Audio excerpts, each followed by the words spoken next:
এগুলো রাখবো শুধু, এই যে কাঁঠালের যে রোয়াটা আছে শুধু এইটা রাখবো। এই যে কাঁঠাল বাতি হয়ে গেছে, এখন পাকে আগের মুহূর্ত, ওই জন্য এই যে কাঁঠালের বীজের এই খোসাটা এটা শক্ত হয়ে যায় রান্না করলে, ওই জন্য ওটাকে বাদ দিতে হবে, দিয়ে দিতে হবে।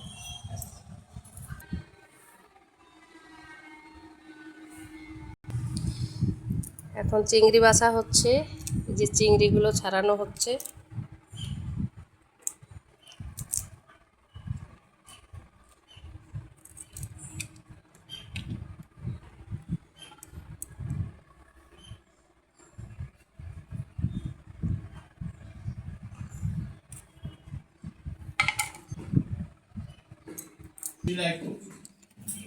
দেখুন আলুগুলো এইভাবে কেটে নিয়েছি একটু বড় বড় করে। এবার আলু আর কাঁঠালের ইঁচড় এই যে কেটে রেখেছি সুন্দর, এগুলো প্রেসার কুকারে একটা সিটি মেরে নেব।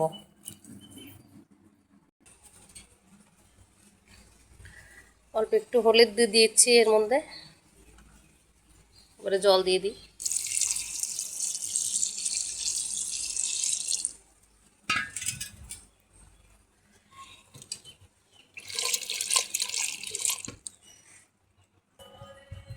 অল্প একটু লবণও দিয়ে দিলাম এর মধ্যে। এখন এই যে চিংড়িগুলোতে নুন হলুদ মাখিয়ে রাখি আমি, একটু নুন হলুদ মাখিয়ে নিচ্ছি। আজকে আমি রান্নাটা কিন্তু গ্যাসেই করছি, আজকে একটু আমার তাড়াহুড়ো রয়েছে তো। আর আমার এখান থেকে রান্নাঘরটা একটু উঠান পার করে বেশ অনেক দূর।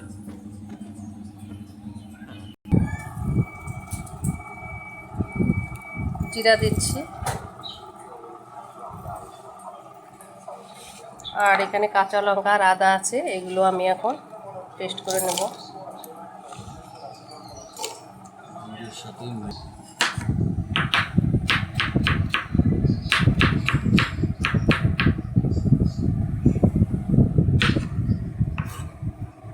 আমি একটু সিদ্ধ করে নিয়েছি প্রেসার কুকারে, একদম সুন্দর নরম হয়ে গেছে।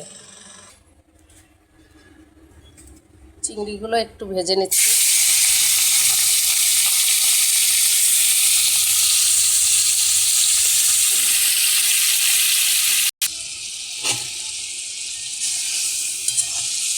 চিংড়ি ভাজাটা হয়ে গেছে, চিংড়ি নামিয়ে দেবো এবার।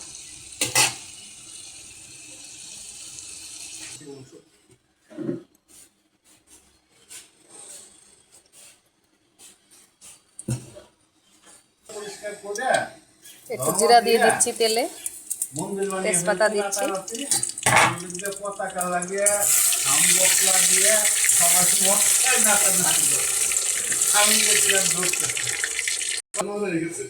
এই কড়াইতে আগে ভেজে নিলাম, ভেন্ডি ভাজা করেছি তাই জন্য কড়াইটা কালো হয়ে গেছে।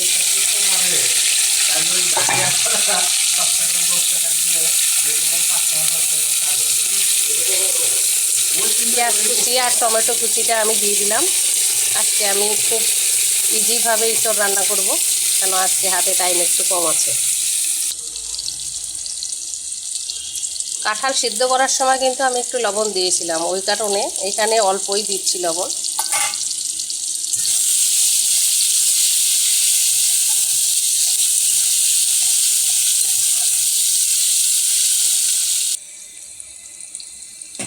পেঁয়াজটা ব্রাউন কালার হয়ে গেছে, ভাজা হয়ে গেছে।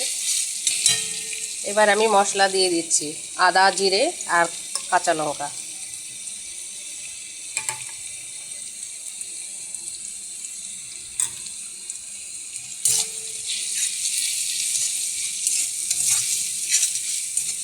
হলুদ কিন্তু আমি এখনই দেবো না, এটা একটু আমি কষিয়ে নেব, তারপরে হলুদ দেবো।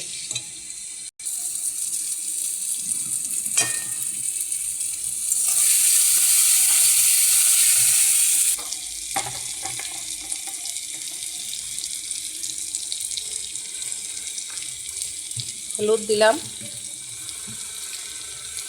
আর আমি দিচ্ছি একটু কাশ্মীরি লঙ্কা।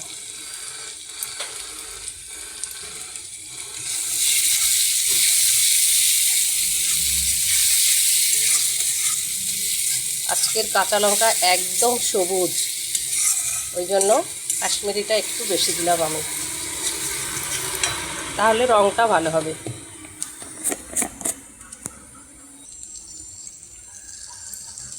মশলাটা কষানো হয়ে গেছে, এখন আমি এঁচড়গুলো দিয়ে দিলাম। এবার এই মশলাটাকে আমি মিশিয়ে দেব।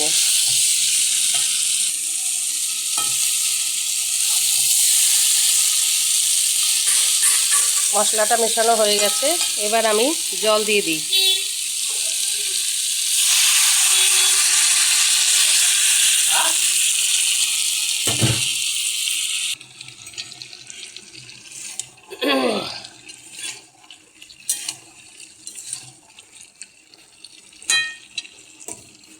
চিংড়ি মাছগুলো এবারে দিয়ে দিলাম,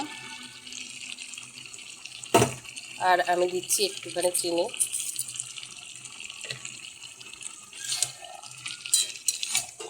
চিংড়ি দিয়ে কাঁঠাল একটু মিষ্টি মিষ্টি হলেই ভালো লাগে।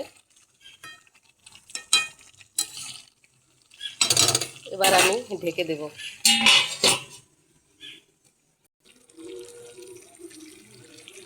এখন আমি একটা এলাচ আর একটু দারচিনি গুঁড়ো করেছি, গুঁড়ো করে আমি এর মধ্যে দিয়ে দেবো।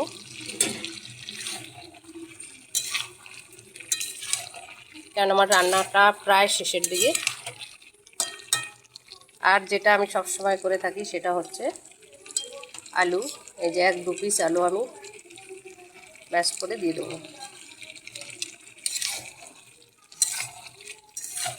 এই দেখুন একদম সুন্দর মাখা মাখা হয়ে গেছে।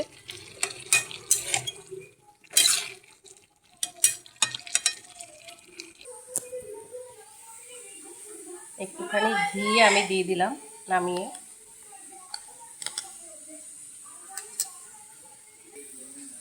ঘিটা একটু এইভাবে মিশিয়ে দিলাম, দিয়ে এবারে আমি একটু ঢেকে রাখবো 5-10 মিনিট ঢেকে রেখে তারপরে ঢাকনাটা খুলবো। বাস আমার রান্না হয়ে গেছে।